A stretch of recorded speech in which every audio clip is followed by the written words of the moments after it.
Tere tulemast kuulama Emad räägivad uut episoodi.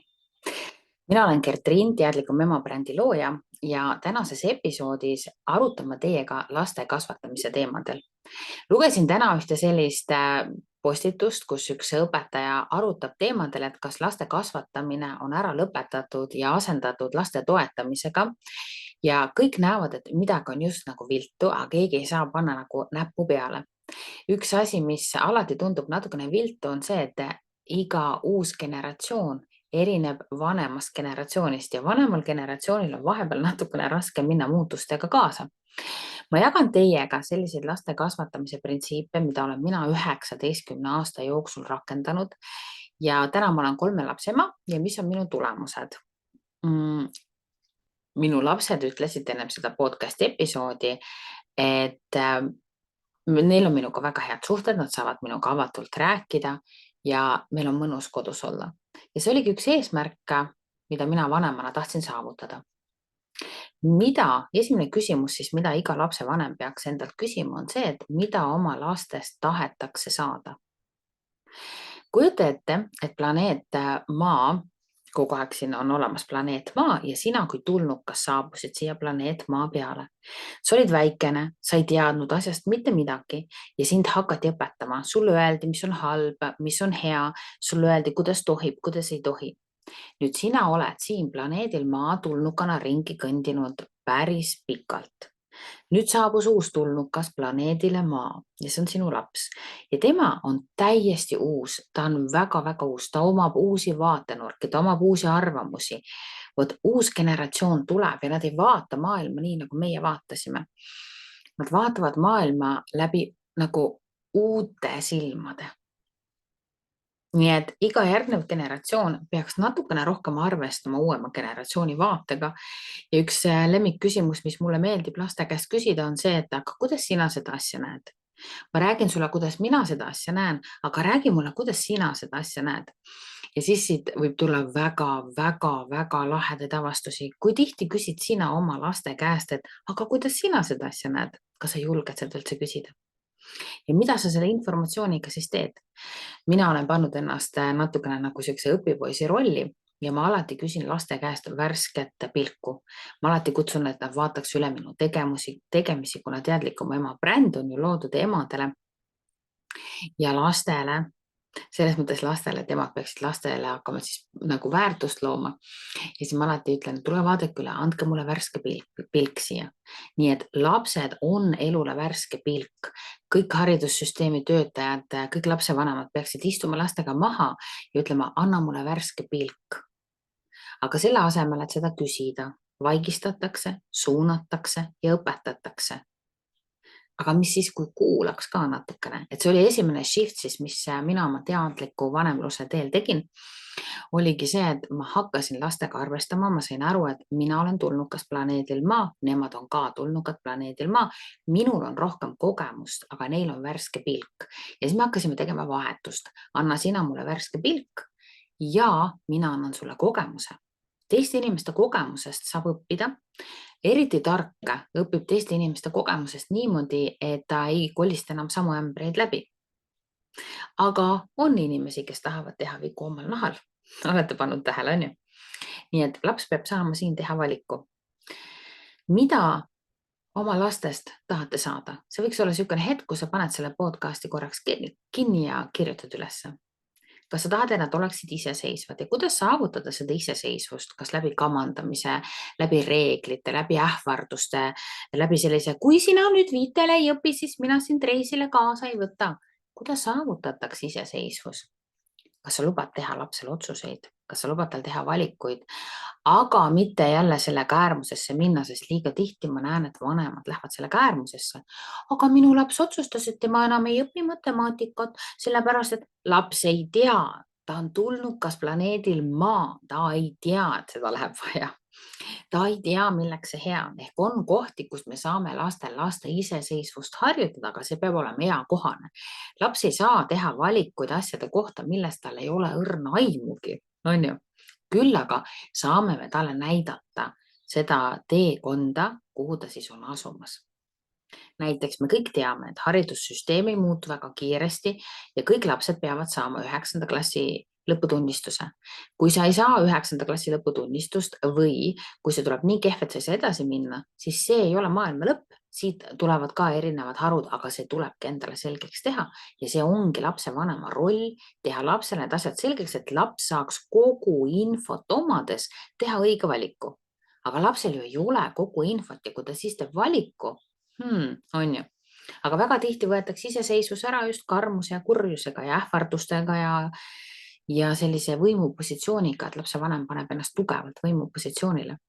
Ja nii huvitav, mida ma täna näen siis, olles nõustaja, olles vanemlusmentor, ma näen, et emad on nagu kahes leeris, ühed on hästi pehmed ja teised on hästi karmid. Et siuksed vahepealset ema on väga keeruline leida, kumb sina oled. Mida sa oma lastest veel tahad? Iseseisvad inimesi, häid inimesi, aga mida see hea tähendab? Mida tähendab sinu jaoks hea?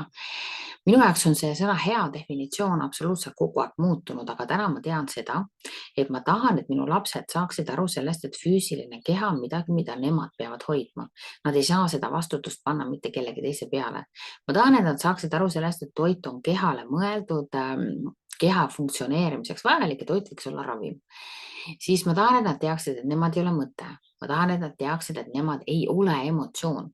Ma tahan, et nad oskaksid enda sees teha selliseid korrektuure, vabastada mõtet, kui see mõte tundub neile nagu selline, näiteks ärkad hommikul üles ja mõtled, issand, kui loll ma olen ja parem oleks, kui mind ei oleks, et sihukeste mõtetega minu lapsed oskaksid siis tegutseda.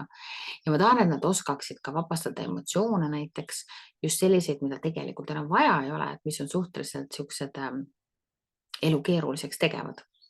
Ja ma tahan, et nad oskaksid avastada mõjusid elus, kuidas nemad mõjuvad teistele, kuidas mingi koht või teised mõjuvad neile ja nad läbi selle nagu oskaksid teha väga arukaid valikuid. Vot see oleks minu meelest niisugune hea inimene. Sina pead leidma endale enda definitsioonid ja siin ma soovitan väga, et kui sa näiteks paned tõesti kirja, et sa tahad, et sinu lapsest saaks hea inimene, siis defineeri see ära, mida see hea sinu jaoks tähendab. Ja siis vaata niimoodi, aga kui mina täna teen oma lapsele niimoodi, siis kas temast saab üldse tulla see? Vahepeal on niimoodi, et emad ise karjuvad oma laste peale ja siis tahavad, et lastest oleks hea inimene. Kui suur tõenäosus see on, kullakesed? Või kui lapsi lüüakse näiteks, kui suur tõenäosus on, et selle lapse vaimne tervis saab olema väga hea? Või kui sa teed lapse eest kõik ära või kui sa ostad lapsele kõike, mis ta tahab, kui suur on tõenäosus siis, et sinu lapsest tuleb iseseisev inimene? Vot see analüüs väga tihti jäetakse tegelikult tegemata ja seda ma väga soovitan. Ma soovin, et minu lapsed ei kannataks väga. Vot siia käibki juurde mõtete ja emotsioonide vabastamise oskus. Ma soovin, et nad oleksid arukad inimesed, et nad ei läheks, et keegi teine ei saaks trigerdada nende emotsioone, nende mõtteid ja neid ära kaaperdada. Ma soovin, et nad oleksid teistele vastupidavad ehk nad oskaksid aru saada täpselt nendest mõjudest. Et nad oleksid terved nii füüsiliselt kui ka vaimselt. Mida sina soovid oma lastele? Ja nüüd ongi küsimus, ma tean nüüd, mida ma soovin, aga enamus lapsevanemaid isegi ei tea seda. Ma tean nüüd, mida ma soovin ja siit saabki alguse teadlik vanemlus ja nüüd ma hakkan vaatama, mis tegevused tuleb panna. Teadlikuma emaklubi sellel hooajal ma õpetasin inimestele visiooni loomist. Ja siis tuli välja tohutu segadus. Unistused ja illusioonid ei ole visioon. Visioon on teadlik ja selles suunas liigutakse teadlikult. Nii et kas sina eristad täna visiooni ja illusiooni? Kas sa eristad unistusi ja visiooni? Nüüd need inimesed, kellel on visioon, need inimesed tulevad alati igast august kiiresti välja. Need inimesed, kellel visiooni ei ole, nad on natukene nagu kelgunöörid. Neid saab lükata, neid saab tõmmata. Nendega saab mängida. Nii et visiooni loomine on minu jaoks alati olnud hästi oluline. Teine asi, kui mul on visioon paigas ja kui ma tean, millist last ma tahan, siis kuidas ma saan aidata lapsel kasvada selliseks inimeseks, siis tuleb teha tegelikult tegevuskava ja leida see aeg ka graafikusse. Ja vot see oli teine asi, mida me sellel hooajal Teadlikum ema klubis tõsiselt lõime. Ja kusjuures see info on Teadlikum ema klubis olemas kõikidele, kes soovivad seda endiselt õppida. Nüüd, mida füüsiline keha siis vajab? Süüa, juua, füüsilist koormust, hügieeni, ilmastikule vastavaid riideid, on ju. Nüüd tänapäeval ka moele vastavaid riideid, mis vastavad ka ilmastikule. Ja lapsevanema kohustus on tegelikult tagada need füüsilise keha vajadused ja tagada just nimelt lapse vajadused. Nüüd, kus aga läheb siis laste ära poputamiseks, on see, et lapsevanem tagab lapsele ka tahtmised ja niipea, kui tagab lapsele tahtmisi tagama, siis lapse tahtmised hakkavad aina kasvama, aga lapse panus ei kasva järgi. See juhtub eriti tugevalt puberteedi eas ja siis on vanemad, just siis hakkabki see jutt, et minu laps istus mulle pähe.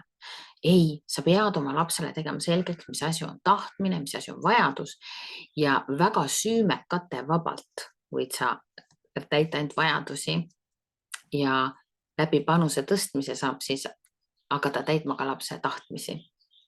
Vot see ongi mõjude avastamine. Kui sina mõjud mulle nii, siis minul on selline mõju sees. Näiteks kui sa vedasid mind juba 3 korda alt ja sa nõusid ära, ei pesnud, okei, ma pesen nad ise ära. Aga tead, ega ma väga teatripiletit osta ei taha. Liiga pehme lapsevanem ostaks ikka need teatripiletid ära, mossitaks natukene ja jätkaks, prooviks uuesti kokkuleppeid teha. Aga lapsed peavad saama natukene tunda tagajärgi, aga mitte karistusena, vaid just aru saamisena, et see ongi mõju tagajärg. Mis asi on arukus? Arukus on taiplikkus, laps taipab, mitte ei mõtle, vaid okei, eratundides mul on hästi tore. Ma ootan alati, ma uue teemaga enam edasi ei lähe, kui ma kuulen teisel pool ekraani sellist häält. Okei. Mõistmine ehk see, millega ta kokku puutub, ta saab sellest aru. Ei sega last, kui ta avastab maailma. Vot see on üks selline asi, mis on minu jaoks hästi oluline olnud, eriti väikelaste puhul. Kui väikelapsed on mingisse tegevusse haaratud, siis neid ei tohi mitte kunagi segada. Tegelikult see kehtib ka suurde laste korral, sellepärast et ta on vooseisundis. See on kõige mõnusam seisund üldse, see on see, mis täiskasvanutel kaduma läheb. Ja kui me neid lõhume, siis lõpuks nad kaotavad võimekuse sinna vooseisundisse minna. Nii et kui laps avastab maailmas, ma ei sega teda. Ja ma soovitan sinul ka mitte segada. Aga vanemad on tavaliselt oma pea sees juba otsustanud ära, et kiire ja nüüd tuleb see ära lõpetada, nüüd tuleb teist asja teha. See näitab tegelikult, et vanemal ei ole kontakti oma lapsega. Mis omakorda näitab, et vanem on oma mõtetes, mitte ta ei ole praeguses hetkes. Hetketehnika on täitsa leitav teadlikumema.ee, mine võta esilehte, kliki seal SoundCloudi peale ja sa saad sealt hetketehnika kätte. Selle tehnika tegemine annab tegelikult tohutu võimsa connectioni lapsevanema ja lapse vahele. Ma soovitan väga-väga seda katsetada. Nii. Ja lapsele tuleb anda alati võimalus iseseisvalt ülesannet lahendada. Mida ma täna jälle näen eratundides ja üleüldse on see, et lapsed ootavad nagu linnupojakesed suud lahti, kuna ussikene neile läbi mälutuna suhu pistetakse. Et see, et ma lähen otsin ise selle ussikese ise läbi mälun, et seda jääb kuidagi aina rohkem vähemaks. Ja kõige hirmutavam minu jaoks on see, et osad lapsed isegi enam ei kirjuta. Nad lihtsalt istuvad, vaatavad suud lahti, teevad aha ja kui ma küsin, miks sa ei kirjuta, siis nad ütlevad, ma ei viitsi. Et selline tohutu suur laiskus on tekkinud ja ma ei saagi päris hästi aru, millest see tuleb. Üks osa on kindlasti ekraanides, sest seal tuleb kõik väga lihtsalt kätte. Aga see ehmatas mind sellel hooajal tugevasti, kui ma nägin seda, kui linnupojakesteks on lapsed muutunud. Mina mäletan, kuidas ma iseseisvalt ülesannete lahendamist nautisin.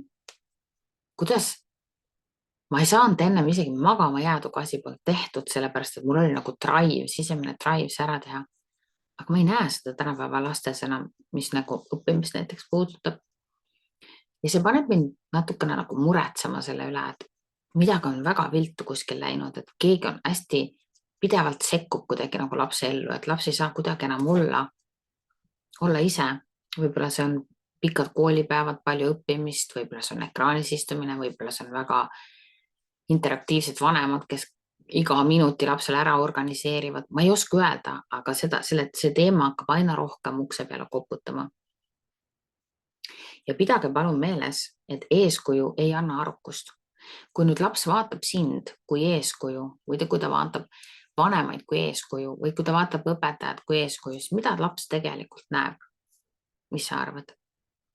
Ta näeb sõltuvusi, ta näeb emotsioone, ta näeb viha, ta näeb kadedust, ta näeb ärapanemist, ta näeb tagarääkimist, ta näeb eluraskuste allamattumist, ta näeb depressiooni. Et võib-olla kui terved eeskujud on üldse sinu lapsel? Kui terve eeskuju oled sina oma lapsele?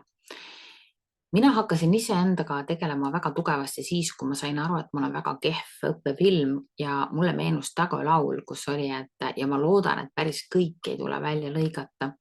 Me tülitsesime oma mehega väga palju, siis meil olid pikad mossitamise pausid, siis me rääkisime tagainimesi ja mul oli söögisõltuvus. Minu mehel olid vihaprobleemid, siis ma hakkasin vaatama, et tegelikult keskmine Eesti pere, igas peres on probleemid, et ma ei ole näinud ühtegi ideaalset õppefilmi, ei peagi olema ideaalne. Aga kui me nüüd vaataks korraks vanemlust niimoodi, et me olemegi õppefilmid, siis tegelikult iga arukas inimene, iga vanem, kes on nüüd natukenegi teadlik, võiks jääda seisma ja ütelda, oh my gosh, mida ta näeb. Ja vot see on see koht, kus tegelikult peaks muutumise soov alguse saama. Ma tahan, et minu laps näeks võimalikult tervet elu. Maailm ei ole täis roos ja lilleõisi, aga kui laps näeb vanemat, kes isegi ei ürita, siis ta õpib, et ei saagi üritada, see ei olegi võimalik muutuda. Kõige hullem on see, kui lapse vanemad ütlevad, et ei olegi võimalik muutuda. Minul ei ole võimalik, see on liiga raske. Kõige hullemad eeskujud on allaandvad vanemad. Nüüd, mina olin ka algul hästi suures sellises ahastuses, et issand, milline õppefilm, ma olen oma foobiatega, oma ülesöömisega, oma depressiooniga, oma lapsepõlve traumadega, ma elasin seda sügavalt üle ja kõik need tülid, mis minul ja minu mehel olid, ma elasin väga sügavalt üle, et mida mu lapsed näevad ja millised õppefilmid me oleme. Kuni ühel päeval ma avastasin, oh my god, kui ma hakkan nüüd iseennast muutuma ja ma muutun ära, siis mu lapsed näevad midagi ülivõimsat. Nad näevad seda, et muutumine on võimalik. Nad näevad seda, et kui sa pühendud, sa saad. Nad näevad seda, et kõik on võimalik. Nad näevad seda, kuidas sa saad endast välja kirjutada iga emotsiooni, mida sa enam ei taha, kuidas sa saad endast välja kirjutada iga mõtte, mida sa enam ei taha, kuidas sa saad tõusta ohvri rollist, kuidas sa saad tõusta depressioonist. Ja nad näevad seda ilu. Ja siis ma sain korraga aru, kui suure kingituse ma oma lastele tegelikult teen läbi selle, kui ma olen otsustanud muutuda. Ja minu teekond on nüüd viinud siis sinna, et täna ma aitan ka teistel inimestel muutuda, et ma olen loonud emotsioonide vabastamise virtuaalse keskkonna, kus siis on kogu kursus üleval ja iga neljapäev siis me kohtume ja vabastame koos, alati on hästi suur toetus ja kogu see teadlikuma ema ja teadlikuma ema klubi, see on kõik mulle väga-väga hingelähedane. Lapsed ju vaatavad meid, nii et võta korraks hetk ja vaata, mida nad sinust näevad. Ja lapsed võtavad info vastu hästi vahetult, mõtlemata, reageerimata, nad võtavad nagu puhast usku.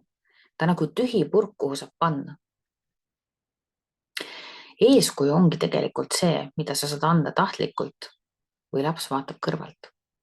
Ja teadlik lapsevanem siis tegelikult annabki eeskuju teadlikult. Ma ütlen seda ühe korra veel, sest see on väga kõvasti öeldud. Teadlik lapsevanem annabki eeskuju tahtlikult.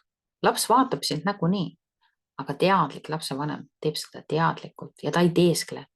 Kõige hullemad lapsevanemad minu jaoks on need, kes teesklevad, need, kes on valevagased, need, kes iseenda ees ka eitavad kõike, need, kes on, meil on nii chill kõik, meil on nii hea kõik. Just sellised vanemad tegelikult jätavad mulje, mis lõhub hästi paljusid nende ümber, et kuidas nemad saavad, aga mina siis ei saa. Teesklemine on puhas mürk. Lapsed on nii üles ehitatud, et nende vitaalne keha sõidab alati sisse lapse vanema vitaalsesse kehasse. Isegi kui sa teeskled, laps teab tõde. Aga kui sina teeskled, siis ta õpib sind vaadates ära, et teesklemine on okei ja tegelikult sa õpetad lapsele teesklemist. Ja ühel hetkel sa räägid kõigile, kuidas mul on lastega head suhted ja nad on minuga nii avatud, aga tegelikult laps õppis ära teesklemise. Ja ühel hetkel üllatud sa nii või teisiti. Nii et need on asjad, mida ma olen õppinud nagu läbi elu. Mina vaatasin niiviisi, et kuna mina teesklen, väga lihtne on teeselda inimestele, kes teesklevad, sest nad ei ole kunagi tõest huvitatud. Aga nendele inimestele, kes on siirad ja ausad, nende ees ma kunagi ei teeskle. See oli niisugune avastus, mis oli minu jaoks totaalne eureka. Ja siis ma sain korraga aru, et kui ma tahan, et minu lastel oleks minuga avatud suhted, siis hell yeah, sa pead lõpetama teeskluse ära. Ja nüüd võta järgmine punkt maha, korraks aeg maha ja vaata, kui palju sa teeskled. Nagu päriselt, kui palju sa teeskled. Ja siis vaata, mida sa õpetad läbi selle.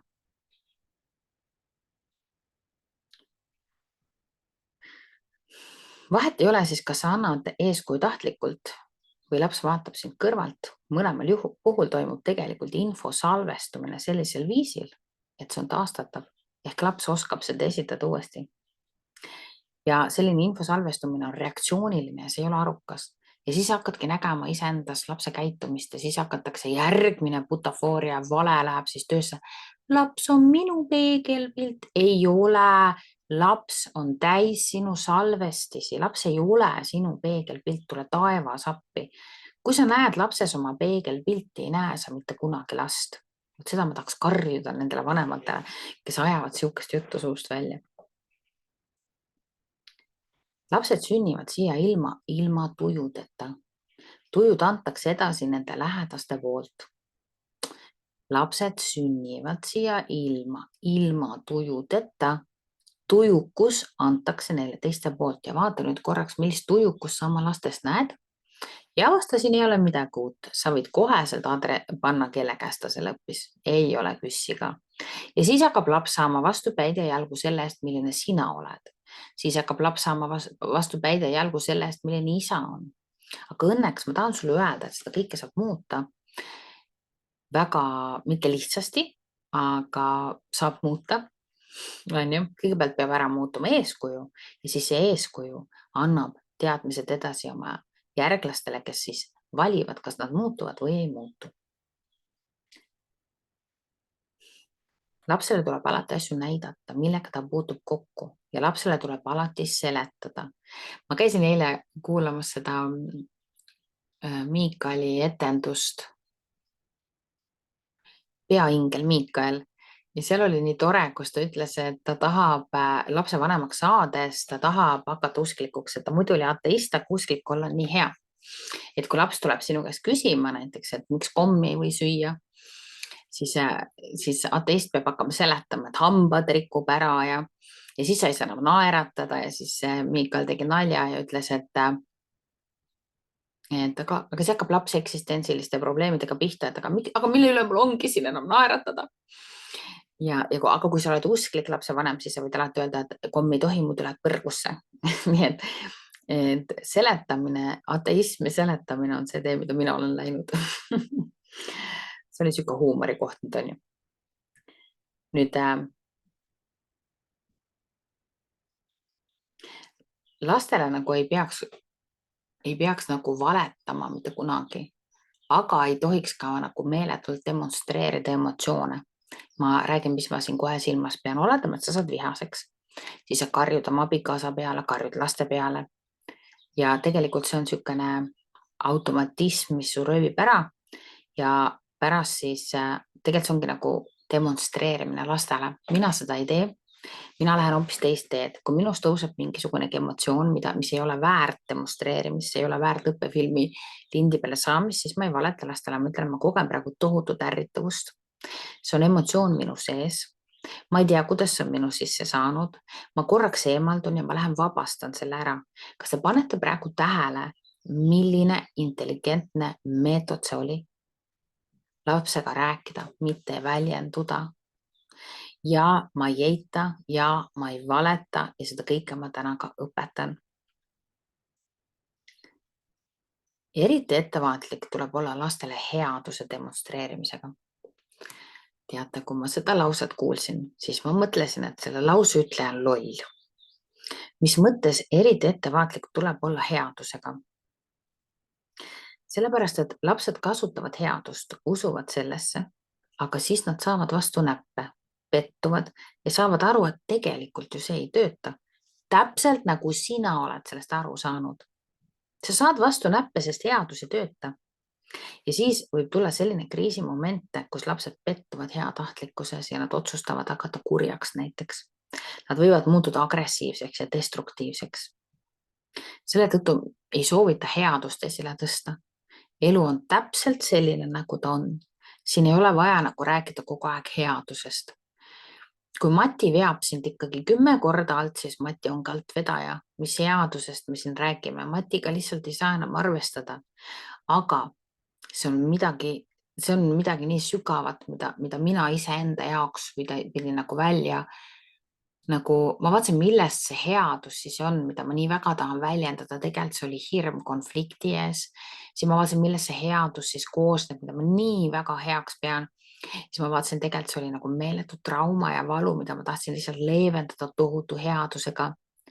Tegelikult peitub headus ka selles, kui sa lased teisel inimesel olla loll. Tegelikult peitub headus just selles, et sa lasedki teisel inimesel olla selline, nagu sa oled. Tegelikult peitub headus just selles, et sa ei sekku nii palju, kui sa muidu oma headusega tahaksid sekkuda. Ja tegelikult minu jaoks on täna headus selles, kui sa vaatad ja saad aru, et maailm ongi selline ja nemad ongi sellised ja mina olen selline. Ja sa saad aru, mida sa saad muuta, mida sa saad mõjutada ja mis ei puutu üldse sinusse. Ja minu jaoks on see headus, mida ma siis lastele õpetan. Nii et headusega tuleb alati olla ettevaatlik. Tuleb hoopis esile tõsta tolerantsust. Luba teistel olla selline, nagu nemad on ja endal olla selline, nagu sina oled. Ja vot selle kohta ma tahaks küll kommentaari kuulda, mis te sellest mõttest arvate, sest headus on alati igal pool ära kiidetud ju, on ju. Vot see on lapse maailma avamine. On olemas sellised ja sellised inimesed ning miks nad sellised on, me ei pea isegi teadma, aga neil on mõju sulle ja kui neil on mõju sulle, siis sa pead sellega arvestama ja siis sul tekib nagu niisugune intelligentne valik, et kas sa tahad selles mõjuväljas olla või sa ei taha. Ja seda tulebki lastele tegelikult seletada, mitte tule hea ja pidevalt ma kuulen, et aga mida teha, kui minu lapse kallal tarvitatakse vägivalda, näiteks kasvataja tarvitab vägivalda või õpetaja tarvitab vägivalda või lapse isa tarvitab vägivalda või siis mänguväljakul lüüakse. Teate, kui headusega kuskile ei jõua, siis tuleb kasutada natukene teistsuguseid meetmeid, kurjemat hääletooni, kurjemat pilku, natuke nõudlikumalt, et inimesed on nagu liiga pehmoks muutunud vahepeal, ma vaatan. Ja kes mind tunneb, teab, et see on minu jaoks tohutu sükene breakthrough, sest mina olin headuse peal elav inimene, kes keeras kogu aeg kristlikult teist põske, kes lasi endal hambad välja lüüa, kes lasi traktoritel pidevalt endast piltlikult öeldes üle sõita. Ja siis ma lõpuks saingi aru. Ja mulle öeldi, et ma olen heatahtlik lollike. Siis ma saingi aru, kuidas kurjus kasutab heatahtlikkust alati ära, mis heatahtlikkus on hoopiski tegelikult kõik see, mis ma teile ennem ütlesin. Aga muidugi, see on ainult minu avastus olnud, nii et see ei pea olema sinu avastus, aga ma lihtsalt kutsun, võta kaaluda, luba see seeme panna korraks endale pähe. Nüüd, igal inimesel on tegelikult mingisugunegi põhjus, miks ta midagi teeb. Ja seda võiks ka lapsega uurida, et aga mis põhjus see on ju. Seda põhjust ei pruugi kunagi teada saada, aga kui sa hakkad iseennast uurima, siis avastad, aga miks sa seda teed. Ja enamus põhjuseid olla tropp, olla loll, olla siuke vägivaldne, enamus põhjuseid, mis ma olen avastanud, on see, et inimesed tegelikult tahaksid, et neid ära kuulatakse. Inimesed tahaksid, et nad oleksid kellegi jaoks olulised. Ja vaadake, siit tuleb see heatahtlikkus tegelikult, et sa vaatad sinna taha, mis on see probleem. Ja kui sa siis nüüd leiad õiged sõnad, siis tegelikult see teine inimene saab alles võimaluse muutuda. Näiteks kui pere sünnib teine laps, meil oli üks webinar sellel teemal, lastevaheline kaklemine. Muideks webinarid ma panen paketina kokku ja need saab suveks kuulata endale osta. Varsti saate selle kohta infot lugeda teadlikumema.ee koolituste nupukese alt, et hoidke seal pidevalt silma peal, et kogu aeg tuleb sinna uut informatsiooni, on ju. Et igal inimese käitumise on tegelikult põhjus. Ja just selles webinaris ma rääkisin, et kui esimene laps hakkab lööma teist last näiteks, siis selle taga on väga tihti just see, et ta on kaotanud oma positsiooni oma ema silmis. Iga konflikti taga on mingi rahuldamata vajadus. Iga konflikti taga on rahuldamata vajadus Ja kui te jõuate ükskord oma teadlikkuse tasemega sinna maani, et te need vajadused üles leiate, vot sealt tulevad alles tõelised kasvud ja muutused. Nüüd igal inimesel, igal käitumisel on oma põhjus, aga see ei tähenda, et üks oleks parem kui teine. Vot seda peab ka oma lastele õpetama. Mulle teeb väga haiget see, kui lapsed loovad gänge ja kampu. Need luuakse lasteaias, põhikoolis, gümnaasiumis ja siis jäetakse teised lapsed välja. Ja tegelikult see näitabki, et keegi peab ennast paremaks, kui teine on. Ja see näitab minu jaoks lastevanemate tegemata tööd. Aga kui me nüüd aus oleme, siis ka lapsevanemad tegelikult loovad ju kampu.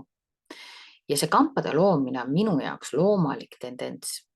Selles ei ole mitte midagi arukat. See näitab kohe ära, et käib positsiooni võitlus. See näitab kohe ära see, et kuskile tuleb nagu mingisugunegi selline hierarhia sisse. Minu jaoks on väga teadlik lapsevanemlus just see, et ükski ei ole teisest parem, aga me arvestame sellega, milline ta on. Ja vot seda teadmist oleks lastele täna väga vaja. Tolerantsus võtab ära sellise asja nagu võrdlemise. Kui nüüd hakata lapsi võrdlema või kui kõik hullem on see, et lapsed õpivad ise ennast hästi kiiresti teistega võrdlema.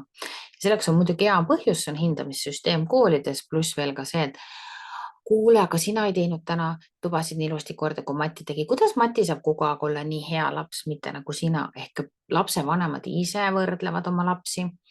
Lapsevanemad võrdlevad ise ennast teistega. Naabri auto on parem kui minu auto ja võrdlemisel on tegelikult ainult 3 tulemust. Ma olen viletsam, pane tähele, võta ma viimane kord, kui sa oled ennast kellegagi võrrelnud. Ma olen viletsam ja avastad, see toob su nii vastu maad, et siit on väga raske tegutseda. Ja kui sa tunned, et sa oled viletsam, aga sa tahad äri teha näiteks, sa tahad oma firmat teha näiteks, siis kui lihtne on konkureerida, kui sa tunned, et sa oled viletsam. Ja vahepeal on niimoodi, mida mina olen avastanud teadlikum ema brändi tehes, et vilets teenus võib olla väga populaarne lihtsalt sellepärast, et selle tegija on väga enesekindel. Ja superteenus võib olla väga ebapopulaarne lihtsalt sellepärast, et selle teenuse pakkuja tunneb, et ta on vilets. Olete avastanud? Ja just see, et ma olen viletsam, võib tappa ära väga palju unistusi ja ta võib tegelikult tappa ära väga palju võimalusi. Järgmine võrdlemise tulemus on siis, ma olen samaväärne. No see on juba parem tulemus, on ju. Ja 3. on, ma olen parem. No kui me ennast nüüd hakkame teistest paremaks pidama, siis siit tekib jälle väga huvitav siukene konflikti koht, on ju. Esimene ja viimane, ma olen viletsam ja ma olen parem, need lisavad alati tuld juurde. Ehk need ei tee elu mitte kunagi paremaks. Nad sunnivad sind lisa tegema, mida tavaliselt tegelikult ei olegi vaja teha. Kui sa tunned, et sa oled viletsam, siis hakkad kogu aeg pingutama, on mul õigus. Kui oleksid võrdne, siis oleks teine tegevus. Pane tähele, kui sa tunned, et sa oled võrdne, mida sa siis teeksid? Ja kui sa tunned, et sa oled viletsam, mida sa siis teeksid? Kui tunned ennast paremini, siis tulevad uued tegemised, on ju? Aga ala või ülehindamine tähendab alati tolerantsuse puudumist.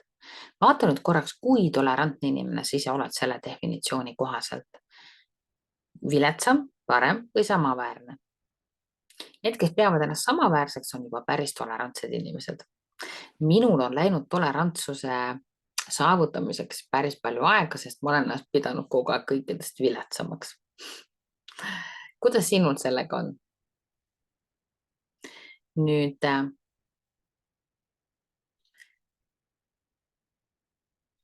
kui on tolerantsuse puudumine, siis hakkavad tulema sellised nõudmised, nagu ma tahan seda ja ma tahan toda. No näiteks, kui sa oled viletsam, siis hakkad ihkama endale igasuguseid asju. Pane tähele, lapsega on täpselt sama. Kui sa tunned ennast paremini kui teised, siis tulevad jälle, ma tahan seda ja teist, et oma seda paremust välja tuua. Ja kõige olulisem asi, mis nagu vaadake, lapsed alles õpivad kogu seda tolerantsuse ja võrdlemise teemat ja kui nad siis satuvad võrdlemistesse ja kui nad hakkavad läbi elama kõiki neid asju, ma olen viletsam, ma olen parem, ma olen samaväärne, siis mida see väike tulnukas kogu selle õppeperioodi juures, kui ta siis kohtub nagu erinevate tunnete, erinevate mõtetega, erinevate inimestega, erinevate tegevustega, mida ta nagu tegelikult kõige rohkem vajab, mis te arvate? Kõige rohkem ta vajab heatahtlikkust laste suhtes. Ja teate, seda on väga vähe. Lapsed on täna, miks te arvate, miks lapsed sõdivad vastu? Sõda tekib ainult siis, kui on surve. Mida rohkem lapsed satuvad surve alla, seda rohkem lapsed tõusevad vastu. Et ühest küljest me võime tõesti öelda nii, nagu aeg-ajalt erinevad postitused on sotsiaalmeedias, et lapsed on täna ära hellitatud ja seda, teist ja kolmandat. Aga teisest küljest ma ütlen, aga kui nad nii kõvasti kisa tekitavad, et huvitav, äkki on kuskilt poolt väga suur surve peal. Tasub mõelda, on ju? Heatahtlikkus minu jaoks tähendab siin seda, et ma aktsepteerin lapse emotsioone, ma aktsepteerin tema mõtteid, ma saan aru, et see ei ole laps, ma aktsepteerin tema unistusi, tema soove, tema tahtmisi, ma õpetan talle, mis on ju. Ja me oleme selles koos. Heatahtlikkuse rikub minu jaoks ära minu reaktsioon. Laps tuleb, ütleb sulle midagi ja kohe lähed leili täis. Või siis, jälle ta tegi seda, jälle. Ja siis hakkad aru saama, et okei, ma ei ole ju heatahtlik, kui ma olen reaktiivne. Vaata korraks, kas sa oled heatahtlik, kui sa oled reaktiivne. Ja lapse puhul tuleb alati tunda seda, et on oma. Kõige kurvem, mida ma olen oma vanemlusmentorluse teel kohanud, on see, et lapse vanemad ja lapsed satuvad mündi erinevatele pooltele. Ja on ka neid vanemaid, kes ütlevad, et ma ei jõuagi enam oma last kasvatada, ma tahaks ta ära anda. On ka neid vanemad, kes ütlevad, et ma ei saa üldse aru enam, kes mul siin kodus kasvab. On ka neid vanemaid, kes ütleb, et kogu aeg peab sõdima, ta ju ei tee mitte midagi. Aga tegelikult tuleb kogu aeg tunda seda, et laps on oma. Me oleme koos planeedil Maa. Mina annan talle oma kogemust, aga tema annab mulle oma värskeid silmi. Ja läbi selle tulebki tolerantsus, tuleb respekt ja tuleb heatahtlikkus. Ta on oma inimene, vahet ei ole, mis käki ta kokku keerab, ta on ikkagi oma. See omakorda hakkab looma sidet, mis on ülimalt tugev. Ükskõik, mida sa ka ei teeks, sul on kodu alati olemas. See on inimlikkus.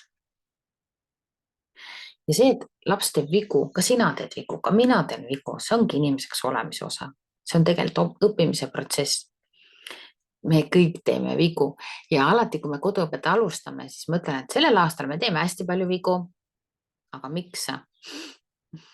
Sest vead on inimlikud ja läbi vigade me õpimegi.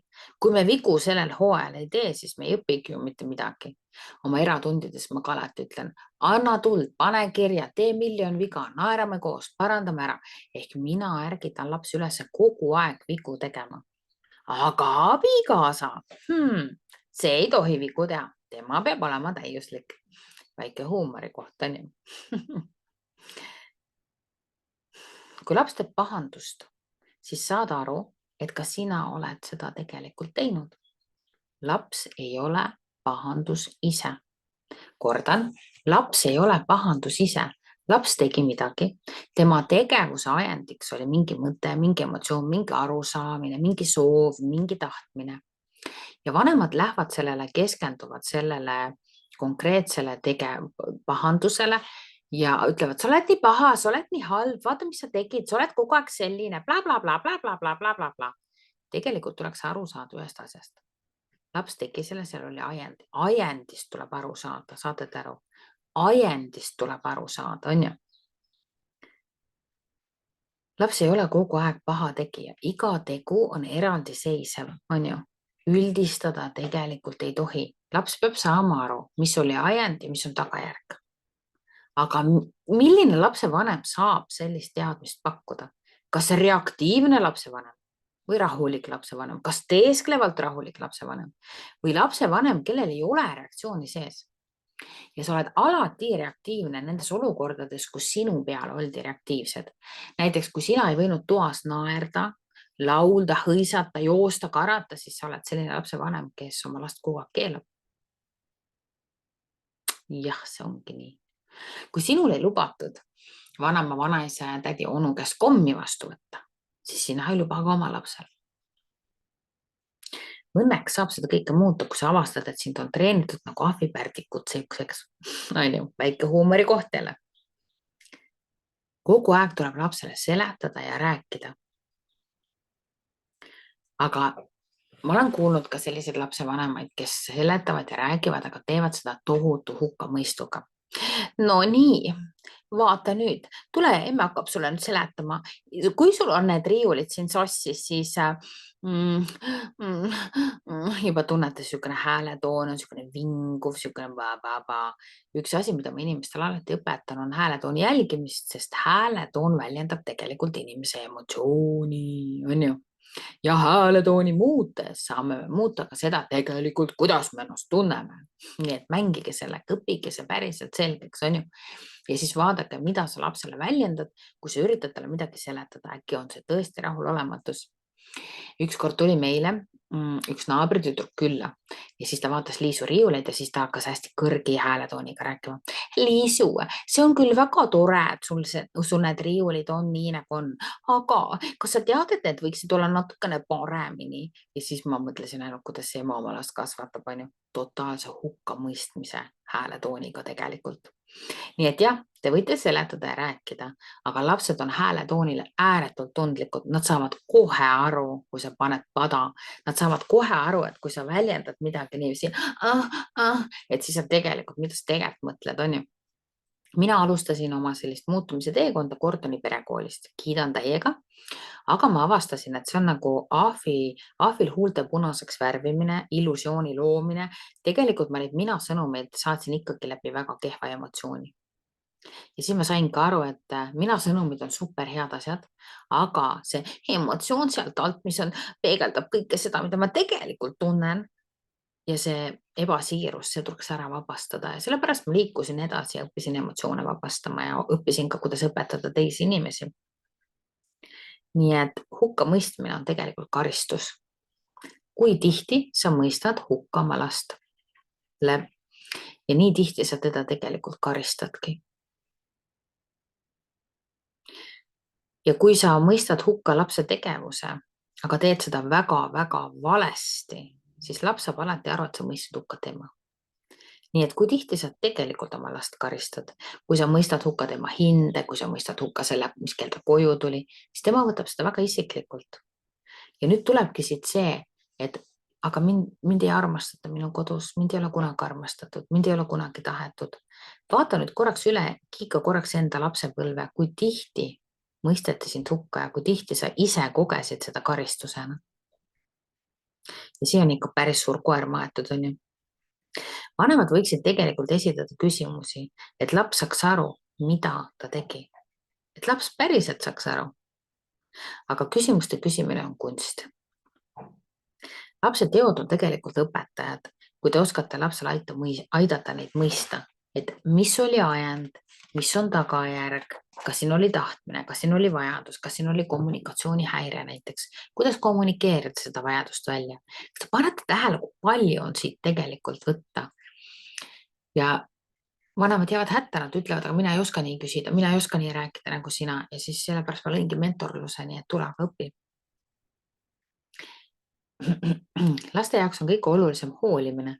Kui lapsel on sind vaja, siis sa oled olemas. Ja minul on üks reegel. Kui laps mind vajab, siis ma panen kõik asjad käest ära ja ma lähen hetketehnikaga kohe hetke ja ma annan ennast jäägitult neile. Ja see on ilus. Võt see loobki tegelikult suhteid. Hoolimatus tuleb sellest, et meil ei ole aega tegeleda teistega. Ja kuhu see aeg läheb? Traumadega inimene võtab endale hästi palju tegevusi sisse, ta elab üle võlli ja siis ta kogu aeg vabandab kõike välja. Mul ei ole aega, mul ei ole aega, mul ei ole aega. Kurat, miks ei võta aega siis? Aga sellepärast, et sa tegelikult ei taha jääda paigale, sest siis sa pead tundma seda, mida sa ei taha tunda. Ma tean ju, ma olen ise samasugune olnud ju. Nii et alati, kui keegi ütleb, et tal ei ole aega, siis ma vaatan, traumat peidab. Kindel mõttes traumat peidab. Ja laste jaoks tuleb võtta aega ja teada, ma annan teile nüüd eureka edasi. Kõik see aeg, mis sa laste arvelt kokku hoidsid, ta võtab selle tagasi läbi väga-väga koledate olukordade. Näiteks keerab kokku tõsise kaka või ei lähe enam kooli. Ühesõnaga, kõik see aeg, mis sa oma lapse arvelt oled kokku hoidnud, sa nagunii pead talle selle andma topelt, ainult et siis läbi juba negatiivse olukordade parandamise. Nii et vaata, kui kiireks tasub oma elu laste arvelt elada, sest tagasi sa pead selle aja andma topelt nagunii, aga siis juba läbi südamevalu. Ja kui sa lapse jaoks aega ei leia, siis see jätab tegelikult mulje, et temast ei hoolita. Minu emme tahab minust rahu ja vaikust, olen ma väga paljude laste suust kuulnud. Minu emme on minust väsinud. Minu emme ütleb, et ma olen tüütu. Minu emme ütleb, et ma olen liiga lärmakas. Minu emme ütleb, et ma võiksin ära minna pikemaks ajaks. Saate aru, mida kõike. Ma olen üle 200 lapsele andnud huviala ringe. Ma olen kuulnud selliseid lugusid, et nuta. Ja üks see lugu ongi, minu emme on minust väsinud. Minu emme tahab puhata minust. Minu emme tahab minust puhata. Vahepeal lapsevanemad ei saa isegi aru, mida nad oma lastele ütlevad. Aga see jätab lastele mulje, et temast tegelikult ei hoolita, et ta on üleliigne. Hoolimine ei tähenda asjade ostmist muideks. Hoolimine tähendabki seda, et sa oled tema jaoks olemas kohe, kui ta sind vajab. Et sa istud vahepeal nagu Winnie-Puhh istub sinna notsu kõrvale ja lihtsalt istute koos, nuusutate koos lilli, kuulate koos linde. See on oluline. Hoolimine on see, et sa oled koos, aitad tal teha, ajad juttu, võtad oma aja maha selleks hetkeks, kui temaga räägid. Kui aeg hakkab sind pitsitama, siis ütled hästi arukalt, nagu arukale inimesele, et aeg pitsitab ja pead tegema omi asju ja lepitama ka näiteks uue aja kokku. Ja siis pead sellest kokkuleppest ise kinni. Kui sa annad lapsele lubaduse, siis ära seda mitte kunagi peta. Never, ever. Lubadused peavad olema täidetud. Petmine näitab, et sa ei pea lapsest lugu. Et see on juba hoolimatus. On ju? Iga kord, kui mind alt veetakse, siis tegelikult ma tunnengi täpselt seda, et ma ei ole piisavalt oluline. Alati minu teadlikum vanemlus sai ka alguse sellest, et ma avastasin mõjud endas. Ja siis ma avastasin, et see on füüsika, keemia, see on kõikidel samad mõjud. Iga kord, kui ükskõik keda petetakse, tegelikult ta tunneb, et temast ei hoolita. Ja see on väga valus tunne tegelikult. Ja kui petmine on hästi tavaliseks muutunud, et sa vead oma last pidevalt alt, siis nad tegelikult kaotavad sinu vastu üldse huvi ära ja siis tekivad sellised kängid ja kambad. Sõbrad, mida peetakse normaalsuseks ja arengu osaks, aga tegelikult on see üks valus sümptomeid, kui laps hakkab kuuluma kampadesse, kus võib-olla on veipimised, ebatervislikkus näiteks, siis tead, laps on sinu vastu huvi kaotanud, sest sa oled teda piisavalt palju petnud. Kui lapsed aga tunnevad huvi millegi vastu, siis võiks seda hästi palju võimendada. Ma räägin teile toreda loo. Minu mees tõi meile autokoormatäis siukseid traktori rehve hoovi peale ja pani need muru peale maha ja mul oli nagu, issand jumal, sa rikkusid ära kogu meie murumiljöö. Ja ta vaatas mulle otsa, ütles, et ära vingu. Ja ta tegi lastele hästi toredad ronimisseinad ja kõik asjad, mänguväljakud, pani rehve täis ja lastel oli nii tore. Sest et ta märkas, et lastele meeldib parkuur, lastele meeldib ronimine ja ta võimendas seda. Selles on ta kohutavalt hea. Ta alati märkab seda, mis lastele meeldib, et ta kukub seda võimendama. Laps tahtis boksida, ta tõi koheselt boksikoti. Alati tuleb seda võimendada. Aga muidugi mõõdukal viisil on ju mitte perekonda pankrotti viies. Kui sina... Ma ei tea, kuidas sinul on, aga kui sina ei saa tegeleda sellega, mida sa tahad, siis hakkad tundma, et midagi on elust puudus, on ju. Ja lapsega on sama asi ja koolisüsteem kahjuks ei lase lastel enam tegeleda sellega, millega nad tahavad, nad organiseerivad laste aja ära. Ja minu meelest on kodused ülesanded täielik fail. Mitte ühtegi kodust ülesannet ei tohiks lapsele anda. Tema tööpäev on 8 5-ni väga tihti ja siis ta peab veel kodus ka tegema. See on horror kuubis, see on mõrvamine, see on ebanormaalsus. Minu jaoks näitab see seda, et koolisüsteem ja klass ei toimi ja õpetaja ei saa oma ülesannetega hakkama ja nii kõvalt ma selle siin välja ütlengi. Lapsel peab jääma aega oma huvideks, sest muidu ühel hetkel nad avastavad, et nad ei teagi enam, mida nad tahavad. Ja vot siin kohal võite kõik öelda, meiega on seda tehtud. Mul oli eelmine aasta üks laager, kus me avastasime jälle inimestega seda, mida nad teha tahavad. Ja täiskasvanud maksavad sellest päris suurt raha, et selliseid asju avastada. Aga miks seda on vaja üldse kaotada? On ju? Nii et seisame laste eest, et neil tekiks see aeg tegeleda asjadega, mida nad päriselt teha tahavad. Ja siis uskuge mind, nad tahavad jälle õppida ka. Tegevused, mida sa pead tegema ja mida sa tahad teha, peaksid olema parlongsis ehk tasakaalus. Aga suure tõenäosusega üks osa siis kooli stressist tulebki sellest, et ei ole enam aega tegeleda sellega, mis sa tahad, kuni sa unustad selle ära ja see on juba allakäigutrepi algus. Ja siin tore niisugune väikene mõttetera teile, et kui sina arvad, et laps on mingis osas geniaalne, aga laps ise seda teha ei taha, siis see ei ole lapsele hea. Mina eraõpetajana näiteks räägin lastele, oi, sa oled matemaatikas nii geniaalne ja siis mulle vaatab teisel pool ekraani otsa laps, kellel nagu jumala kama 2, et ta matemaatikas geniaalne. Ja siis ma saan aru, okei, see geniaalsus jääb selles elus varjule. Ma küll üritan, räägin lugusid, tõmban käima ja aeg-ajalt mul isegi õnnestub seda geniaalsust nagu lapsele näidatagi selle geniaalsuse väärtust. Aga need lapsed, kellel ei ole selles elus ette nähtud seda matemaatika geniaalsuse rakendamist, neid ei puhu mitte ükski asi nagu lõkkele, neid söetükke ei puhu ükski tuul lõkkele, aga nad saavad väga kenasti need kohustuslikud asjad tehtud. Nii et see, et sina arvad, et ta tantsib väga hästi, ei tähenda, et ta peab kogu aeg tantsima. Lapsele on hea ainult see, mida ta ise tahab teha. Oota nüüd, ma ütlen selle valjemini. Lapsele on ainult hea see, mida ta ise tahab teha.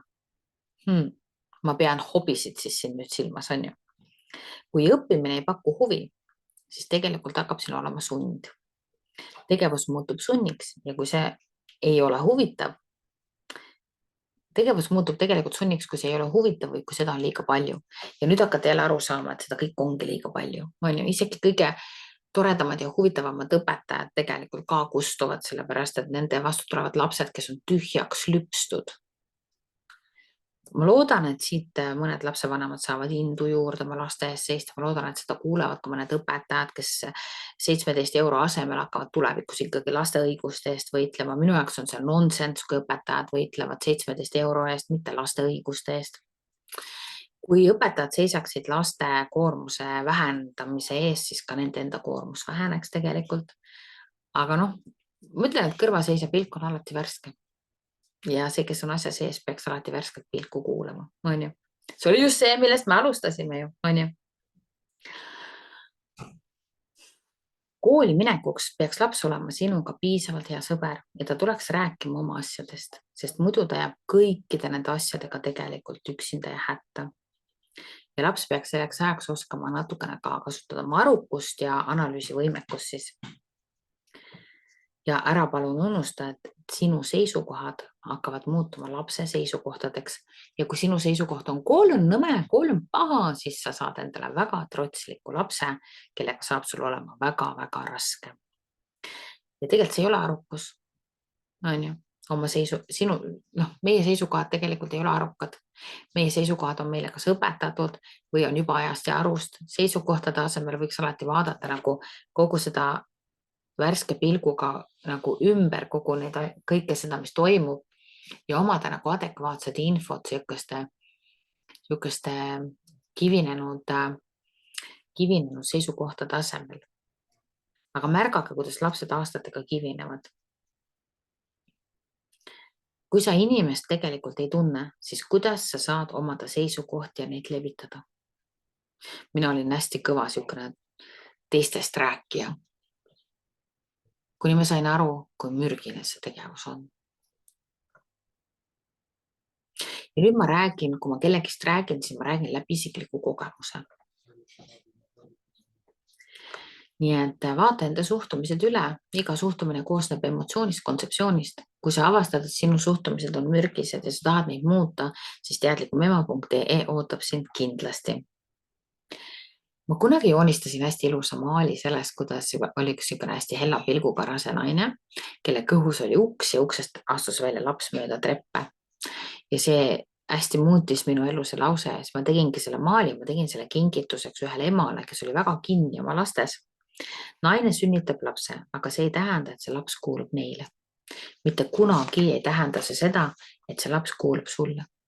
Sa sünnitasid siia indiviidi, kes ühel hetkel lendab sinu pesast välja ja tal peab olema oskus ennast hoida, teisi hoida ja tal peab olema oskus aru saada asjadest. Ka sellel teemal meil oli lapse teadlik minapildi kujundamise webinar. Kordan veel kord, webinaari saad varsti osta terveks suveks, kuulata tagantjärgi, aga igal teisipäeval 19.00 tule kuulama tasuta. Ja kui sa tahad kohe kuulata tagantjärgi, siis liitu teadlikuma ema klubiga, kus on kõik webinarid seina peal ilusti olemas. Et laps on tegelikult sisult täielik indiviid, täielikult iseseisev inimene ja see vaade võiks nagu olla omaks võetud tegelikult. Ta ei pea sind uhkeks tegema ja ta ei saa järelikult sulle ka mitte kunagi häbi teha, on ju. Aga emad arvavad alati, et kõik vaatavad lapsi ja mõtlevad, et oi, ta oli vist halb ema, et laps siin sokkidega õues käib. Oi, ta oli vist halb ema, et lapsel on käed ja nägu mustad. Keda huvitab? Keda huvitab teiste arvamus? Aga teiste arvamus huvitab inimest ainult siis, kui ta on valu südames.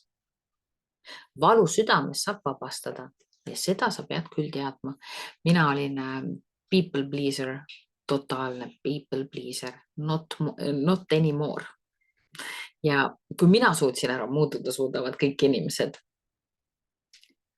Laps tuleb kujundada nii, et oleks võimeline ise elus hakkama saama. See tegelikult ei olegi kasvatuse tulemus, vaid see on elu näitamise tulemus. Et elu tuleb, nagu lapsel tuleb elu näidata, reaalselt kokku viia. Ja päris elu käib tegelikult kodus. Ja kui ma ütlen, et minu lapsed ei käinud lasteaias ja nad on koduõppel, siis alati inimesed ahhetavad, kuidas ta sotsiaalsust õpib. Kuulge, tehke kodud sotsiaalseks kõigepealt. Tehke nii, et emad, isad ei näri teineteise kõri kallal. Tehke nii, et õed, vennad ei amputeeri päid. Ja vot sealt perest lähevad lapsed välja, kes on totaalselt ägedad. Aga inimesed ei taha kodudes asju ära muuta ja lihtsam on viia laps kooli ja lasteaeda. Nii-öelda jutu all hakkame teda sotsialiseerima ja koju tuleb siis peksab edasi.